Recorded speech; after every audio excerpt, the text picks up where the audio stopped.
Battlefield Hardline was the first true spin-off of the Battlefield series. It swapped the usual soldiers and tanks for a cops versus robbers theme. It was developed by Visceral Games in collaboration with DICE, and was pitched in 2011 as a way to take the Battlefield series to a new direction by reviving an old cops and robbers idea. Visceral crafted Hardline as a kind of interactive TV crime drama. The single-player campaign is divided into 10 episodes, plus a prologue, and each end with a to-be-continued preview and beginning with a recap. In other words, it kind of felt like you were binge-watching some sort of cop show. Hardware-wise, Hardline ran on the same Frostbite 3 engine and even kept Battlefield's Levolution features, such as, buildings being destroyed and so on. But it dropped the military hardware. There were no tanks, jets, or heavy artillery available in Hardline. This game shifted the focus from war zones to crime scenes.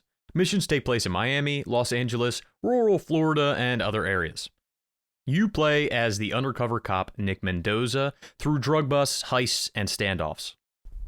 Hardline blends FPS action with police-flavored gadgets. You can hold up crooks with a taser instead of shooting them, flash your badge to make criminals surrender, and even earn extra points for that, or use a scanner to hunt down evidence across levels. Gunplay is close to the same, but overall feels like it has lighter firepower than a typical Battlefield. These changes gave Hardline a very distinct identity. It feels different from other Battlefields, mixing stealth and non-lethal tactics with the usual franchise shooting and explosions. Despite this novelty, Hardline's release was relatively smooth compared to its predecessor Battlefield 4, which had infamously launched bug-ridden in 2013. EA delayed Hardline from its planned fall 2014 release into March 2015 to polish the game with community feedback. By launch, it scored around a 74% on Metacritic, notably lower than Battlefield 4, which was 85%, and Battlefield 1's 90%. Critics generally found Hardline fun, but not as vital or polished as core series entries. In retrospect, this game was the start of a very brief detour in the franchise, and Hardline would be Visceral's last Battlefield title before EA closed the studio in 2017. No sequel or big revival of the cops versus criminals concept ever came, and as we'll see, Hardline's legacy is one of missed opportunities and being the under-discussed entry within the Battlefield franchise. Making Hardline took about 2.5 years of work. Visceral began development in early 2012, roughly a year before its other major project, Dead Space 3, shipped in February 2013. Originally, Hardline was conceived internally as a Battlefield 4 expansion, but it grew into a full new title with its own identity. According to lead designers, the idea was hatched in a 2011 meeting between some of EA's major producers who loved the cops and robbers theme from a cancelled Battlefield Urban Combat project. They decided to prove Visceral could handle a Battlefield shooter by first having them develop the endgame expansion for Battlefield 3. Visceral succeeded and then pivoted to creating Hardline as a way to merge Battlefield sandbox gameplay with a police crime motif. However, the dev team hit growing pains merging these two worlds. As former designer Scott Warner later admitted, the team found it hard to mesh the Battlefield fantasy with a police cop narrative. In his words, when you think about cops, they're not like demolishing skyscrapers, right? This fundamental tension meant Visceral constantly adjusted their vision. For example, the campaign began with full lethal action, but later they added more non-lethal mechanics like making arrests and using tasers to feel more cop-like. They even recruited a TV director to make cutscenes feel more authentic and cinematic. In practice, Visceral's global size also posed challenges. The studio had teams spread between California and the UK, and communication lag times were a massive hurdle. Lead designer Thaddeus Sasser noted that traveling between offices was the only real solution to keep everyone in sync. To cope with this, EA set up extensive playtesting. There were early internal game lab reviews, an 11-week public beta in early 2015, and their Game Changers community program got thousands of players involved. Design director Ian Milham said the community beta feedback was invaluable, so much so that the team delayed the game by 5-ish months to implement popular suggestions. In a development blog, DICE's GM, Carl Troedsen, explained that after the E3 beta, quote, "We've been poring over the data and feedback, and have already been putting a lot of it right into the game." This delay allowed Visceral to add new features, like more multiplayer innovation, deeper story elements, and extra bug fixes, so that Hardline could be the best and most innovative Battlefield experience they could possibly deliver.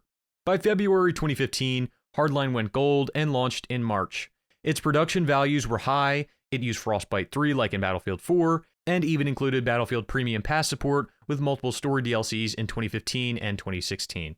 Marketing leaned into the cops theme. The reveal included a live-action trailer, and the promo artwork plastered police graphics everywhere. Despite this build-up, Hardline quietly slipped onto the shelves. It was overshadowed by the upcoming Star Wars Battlefront game and all of the hype that surrounded that series making a comeback. In short, the development story is one of big ambitions and hard pivots. Visceral ambitiously tried to twist Battlefield into a TV-style crime drama, leaning on community input to hit the sweet spot. But even they knew this game was a gamble. Bringing very different fantasies like war and crime into one game proved to be a giant, fundamental creative struggle. Hardline's biggest achievement was finding new fun in the Battlefield formula. The core mechanics, first-person shooting, large maps, vehicles, remain and generally work as advertised. Critics agreed the multiplayer felt fresh without betraying Battlefield's DNA. GameSpot noted that even with the new setting, maps and modes still capture Battlefield's distinct combined arms warfare, despite swapping Battlefields for city streets. In practice, this means you still get the satisfying chaos of mixed combat, guns, RPGs, and vehicles, but with more of a twist. Hardline introduces 5 new multiplayer modes, each themed around crime scenarios. The standout mode is Hotwire. Teams racing cars to control territories, and as Games Radar put it, Hotwire is, think, conquest on wheels, fast, furious, and brimming with potential. You leap into high-speed chases using cars as moving capture points, and up to 4 players can pile into one car. It's giving Mario Kart with machine guns and a police chase vibe. Other modes include Blood Money, which has teams stealing cash and depositing it in armored trucks. The mode Heist pits criminals breaking into vaults against police defenders. Crosshair is a 5v5 VIP escort mode. Each round, one team must protect an AI VIP and get them to safety, while the other team tries to kill the VIP. Finally, Rescue is a 5v5 SWAT vs. criminals hostage mode. All of these modes add a lot of variety and encourage teamwork and strategy beyond just old-school point grabbing. In practice, critics love that multiplayer felt inventive and locked in the cops versus robbers fantasy. Visceral also added new gadgets that spice up the combat. One of the coolest gadgets is this zipline crossbow that allows you to ascend buildings and roofs or cross rooftops. In the single-player story, you even get a stun taser to non-lethally take down bad guys, reinforcing the police feel. These tools open alternate routes and stealth options. As one preview noted, traversal gadgets were like throwing a grappling hook into a city. It changes how you approach an area. Critics pointed out that these features contribute to a more dynamic fight than in a pure run-and-gun shooter. The game even rewards you for using different tactics. If you perform an interrogation on a stunned enemy, you reveal the nearby foe's location, or get perks like faster gadget cooldowns and bonus grenades. For example, interrogating a gang member might highlight all enemies in a room for a few seconds, offering a huge tactical edge. These moves mean good players can leverage brains over bullets. A sneaky knockout and interrogation can flip a firefight in your favor. As Games Radar noted, these stealth tech mechanics all contribute to a speedier, shifting rhythm, breaking the mold of the old Battlefield formula. Hardline made some very smart aesthetic choices. The game looks and sounds great. It uses the same high-fidelity engine as Battlefield 4, so things like the environment and the textures still look very good. In other words, the character models, lighting, and sound design rivaled any other AAA shooter from the time. The soundtrack and gun effects blend crime thriller motifs with the thunderous feedback Battlefield is known for. One scene set in a poker parlor is memorable. Before a shootout, tension builds as the player locks eyes with suspects, then erupts into a ballroom of bullets and crashing tables. In such moments, Hardline nails the excitement of a cinematic shootout. And underneath the police exterior, Hardline retained many familiar Battlefield mechanics, much to players' relief. It still had huge sandbox areas, albeit more city block sized, with vehicles that can be hijacked. Frostbite 3 still lets you blow holes in walls and let gravity crumble cityscapes. Many maps even have signature set pieces, where things like skyscrapers can topple or storm sweep through, like Battlefield 4's tornadoes. You can also do things like call in airstrikes, RPGs, or remote turrets in multiplayer, but the difference is kind of just the flavor, like there's SWAT helicopters instead of attack choppers. In summary, Hardline's gameplay loop quickly feels like Battlefield at heart. One overlooked success of Hardline was the multiplayer launch stability. Unlike Battlefield 4's disastrous launch, Hardline's online play was relatively smooth and bug-free, thanks to all of the beta feedback. The networks held up well, and EA even boasted that 80% of sales were digital, showing that they expected strong interest. Out of the gate, community leagues noted Hardline ran without server crashes and balance issues that plagued Battlefield 4. Combined with the new modes, this meant multiplayer felt fresh and reliable. Hardline made an inventive premise with novel modes, fun new gadgets, a tight stylish presentation, and polished Battlefield-style gameplay. If you wanted Battlefield with a twist, less war and more heist movie kind of flavored, then Hardline was the game for you. For those open to something different, Hardline offered hours of fast-paced, chaotic fun. Though Hardline was not without flaws. Many of its weaknesses stem from the same changes that make it unique. Critics generally found the game competent, but rarely outstanding. So here are some of the main points of criticism. Looking at the campaign quality, the single-player story was often described as goofy and over the top. The game starts out fairly gritty, but then turns into more of a cartoonish spy thriller. Missions generally feel smaller scale and more linear than in past Battlefield games. Reviewers also pointed out a heavy reliance on basic stealth sections. You see enemies, sneak up, flash your badge, or quickly take out enemies, then shoot it out when spotted. But the stealth gameplay never evolves, as the same tactics repeat in each mission. Once the novelty of cuffing crooks wears off, the campaign can feel like a routine. Games Radar concluded that the story loses its way at the midpoint of the campaign, making it just an entertaining add-on to the fun multiplayer. Many players found the single player forgettable, fun in small amounts, but not deep or memorable enough to match Battlefield's best narratives. Some players and even devs themselves also admitted the cops and criminals theme didn't always gel with Battlefield's scale. I saw that one critic said criminals in Hardline are like weak-willed vampires, since they freeze when you flash a badge, yielding without a fight. The attempt to be more realistic, with arresting or killing, sometimes created implausible scenarios. Moreover, the world of heists, robberies, and SWAT raids never quite captures the epic feeling of a global war. Some fans simply just miss the classic Battlefield tropes. There aren't any tanks, jets, or infantry APCs. Ground vehicles do dominate, but the absence of heavy hardware reduces strategic variety. Maps are noticeably smaller and more urban, so the game never feels like conquering the battlefield in the usual sense. And for many, that scaled-down feel made Hardline feel like less of a true Battlefield game. Because some maps and modes are tighter, matches tend to be faster and frantic, which some players did dislike. The constant car chases and close-quarters fights leave very little room for the epic long-range sniping or sprawling combat Battlefield veterans enjoy. Some weapons felt either too powerful or too weak in this new context. Critics pointed out that in the single-player, you hardly carry much, as pistols and SMGs dominate, and even in multiplayer, the balance between gadgets and guns could feel off.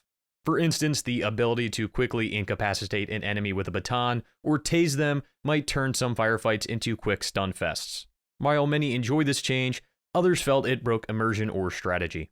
Going back to the campaign, the entire single player is relatively short, being only roughly 8 to 10 hours, and the story arcs sometimes feel disconnected. Each episode wraps up its immediate case, but the overarching plot about drug cartels and betrayal is only mildly engaging. Many reviewers noted that the dialogue and writing can be very cheesy, and some missions, like storming a drug lord's mansion, are entertaining, but the climax was described as absurd. The campaign was solidly produced, but it was not as compelling as other modern narrative shooters. While this game doesn't feel as vital as other Battlefield entries, Hardline's inventive multiplayer and fresh campaign make it a worthy spin-off. In the years since 2015, Battlefield Hardline has become something of an odd footnote in the franchise, and there are a few reasons it rarely comes up today. As noted before, Hardline's Metacritic score is around a 74%, and is the weakest of any modern Battlefield game. Battlefield 3 and 4 launched in the 80s, and Battlefield 1 in the 90s. Even Battlefield Bad Company 2, an earlier spin-off, was in the mid-80s. Hardline's 70 to 75 range marks it as distinctly okay but not great. Many fans simply regard it as just a weird one-off. This game is never usually cited among the best Battlefield games in retrospective lists, and when people talk about Battlefield history, they mention Battlefield Bad Company 2, Battlefield 4, Battlefield 1, and Hardline really never gets a mention. Its lower score and departure from war meant it never achieved the legendary status of games like Battlefield 3, Battlefield 4, or Bad Company 2. The timing of the game's release didn't really help at all. Hardline came out amid a quiet period for Battlefield between Battlefield 4 and Battlefield 1, but didn't create the splash expected of a new Battlefield game. Its release was sandwiched between blockbuster releases, being Star Wars Battlefront, Fallout 4, and so on. Additionally, it is kind of a controversial theme since you are a police officer and you can essentially do whatever you want to criminals, and this came out during a time of renewed public scrutiny of policing, and this really put it in an awkward cultural spot. Some critics even commented that Hardline gamified police violence in a tone-deaf way, which may have hurt its image. Combined with the fact that its multiplayer peak player count never approached that of the mainline games, Hardline quickly became background noise. Lots of Battlefield fans saw Hardline as a niche, or felt that it was a Battlefield 4 with a new coat of paint. And without any ongoing DLC, players moved on to new games, and the Hardline servers have been mostly ghost towns for a long time. I'm sure some players still fondly remember this game, and I'm sure there's a passionate fan base out there on Reddit and YouTube, but its mainstream relevancy is low. Battlefield Hardline remains as a quirky experiment in the franchise history. It showed that Battlefield could do cops versus criminals, and while it had some fun ideas, it never quite found its place.